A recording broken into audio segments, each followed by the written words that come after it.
Everyone, सभी को जय मसीह के मेरे प्रिय भाई और बहनों।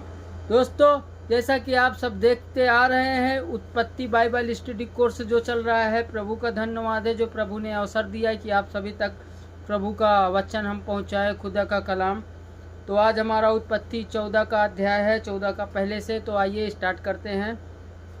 सिनार के राजा अम्रपेल और एलसर के राजा अरियोक और एलाम के राजा अर्दोल उमेर और गोपिन के राजा तिदाल के दिनों में ऐसा हुआ। मेरे प्रियो, ये उस वक्त की बात है जब अब्राहम की वंशवाली बढ़ने लगी। जैसा कि उत्पत्ति से हम देखते आ रहे हैं, आदम फिर नूह ना, तो ऐसे धीरे धीरे करके ये अब्राहम की वंशवाली है। हालेलुया।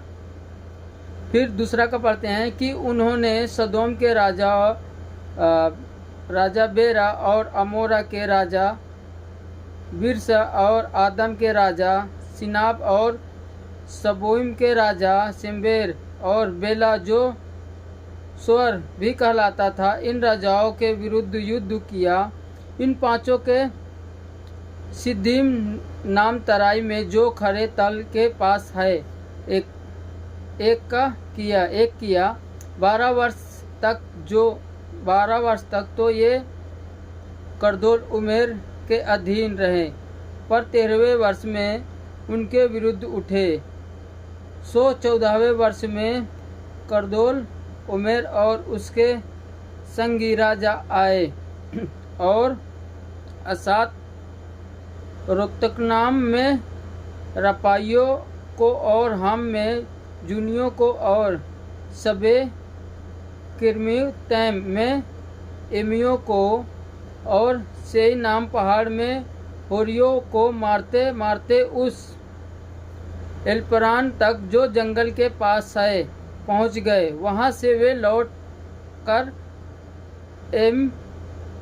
सपत को आए तो कदेश भी कहलाता है और अमेरिकियों के सारे देश में और उन एमोरियों को भी जीत लिया जो हसतोमर में रहते थे।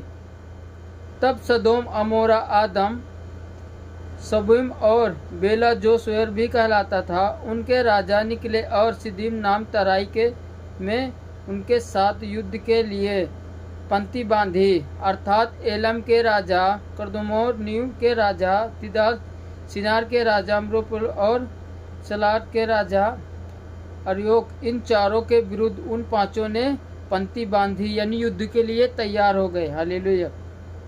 सिद्दीम नाम तराई में जहां सिलार मिट्टी के गड्ढे गड्ढे ही सदोम और अमोरा के राजा भागते भागते उनमें गिर पड़े और जो बचे हुए पहाड़ पर भाग गए। तब वे सदोम और अमोरा के सारे धन और भोजन वस्तुओं को लूट लाट कर चले गए। और अब्राम का भतीजा लूत जो सदोम में रहता था, उनको भी धन समेत वे लेकर चले गए। तब एक जन जो भागकर बच निकला था, उनके जाकर इब्री अब्राम को समाचार दिया। अब्राम तो एमोरी नम्रों में जो एसुकोल और अनोर का भाई था, उसके ब्रज वृक्षों के बीच में रहता था। और ये लोग अब्राम के संग बच्चा बांधे हुए थे। यह सुनकर कि उसका भतीजा बंधुआई में गया है, अब्राम ने अपने 318 शिक्षित युद्ध कौशल में निपुण दासों को लेकर, जो उसके कुटुंब में उत्पन्न हुए थे, अस्त्र शस्त्र धारण करके दान तक उनका पीछा किया और अपने दासों के अलग अलग दल बांधकर रात को उन पर चढ़ाई करके उनको मार किया और ओबा तक जो दक्षिण की उत्तर और उसका पीछा किया और सारे धन को अपने भतीजे लूत और उसके धन को और स्त्रियों को और सब बंधुओं को लौटा ले आया। जब वह करदोल उमेर और उसके साथी राजाओं को जीत कर लौटा आता था, तब सदोम का राजा सवे नाम तराई में राजा की भी कहलाती है, उससे भेंट करने के लिए आया। जब सलेम का राजा मेल्किसेदेक, जो परम प्रधान ईश्वर का याजक था, रोटी और दाख मधु ले आया और उसने अब्राहम को यह आशीर्वाद दिया कि परम प्रधान ईश्वर की ओर से, जो आकाश और पृथ्वी का अधिकारी है, तू धन्य हो और धन्य है परम प्रधान ईश्वर, जिसने तेरे द्रोहियों को तेरे वश में कर दिया है।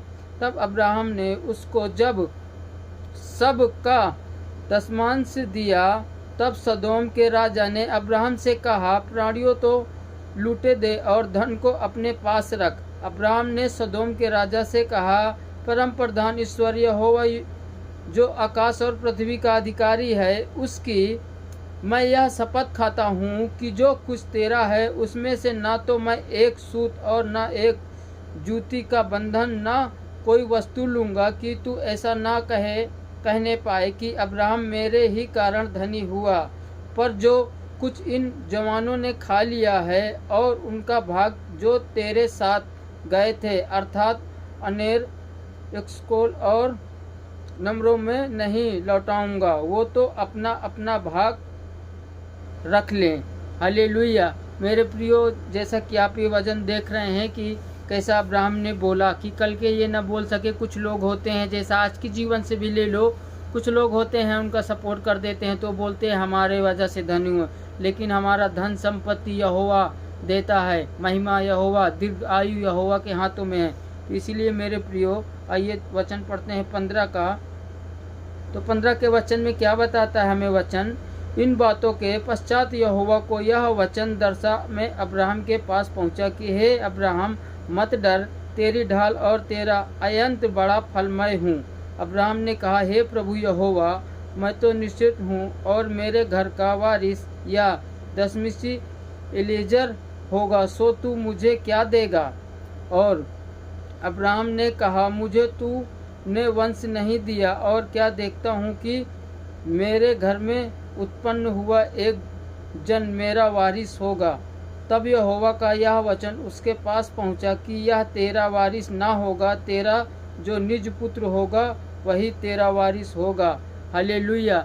मेरे प्रियो, आज का वचन हमें बताता है, जैसा कि हम उत्पत्ति से पढ़ते आ रहे हैं, तो जैसा प्रभु ने इस सृष्टि की रचना की और फिर आदम और हव्वा को बनाया, तो उन्होंने पाप किया तो उन्हें आदम की वाटिका से निकाल दिया। वैसे फिर जब इस सृष्टि में विनाश बढ़ गया, लोग बढ़ गए बहुत ही ज़्यादा, फिर जल प्रलय आया नूह के समय में, तो फिर परमेश्वर ने नूह का घराना बचाया। क्यों नूह का घराना बचाया? क्योंकि वो विश्वास व्यक्ति था और परमेश्वर की इच्छा से चलता था, उसका वचन मानता था, उसकी आज्ञाओं को मानता था। तो इसीलिए अब आदम से नूह और नूह से फिर इधर अब्राहम। तो मेरे प्रियो, जैसा कि हम वंशवाली धीरे धीरे बढ़ते आते देखते हैं कि सृष्टि में कैसे कैसे लोग बढ़े, आज हम किसकी वंशवाली हैं, ये सारी बातों को हम जानने के लिए, और हमारा सर्वशक्तिमान यहोवा परमेश्वर है जो जिसने सृष्टि की रचना की है।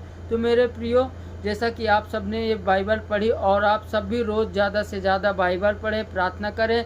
आपके जीवन में कोई भी रुकावटें होगी, यीशु मसीह के नाम के आगे वो टिक नहीं पाएगी। कोई भी दुष्ट शैतान होगा, वो यीशु मसीह के नाम के आगे टिक नहीं पाएगा। मेरे प्रियो, आज जीवन में जो रुकावटें आती है, किस लिए? क्योंकि हम रास्ता भटक गए।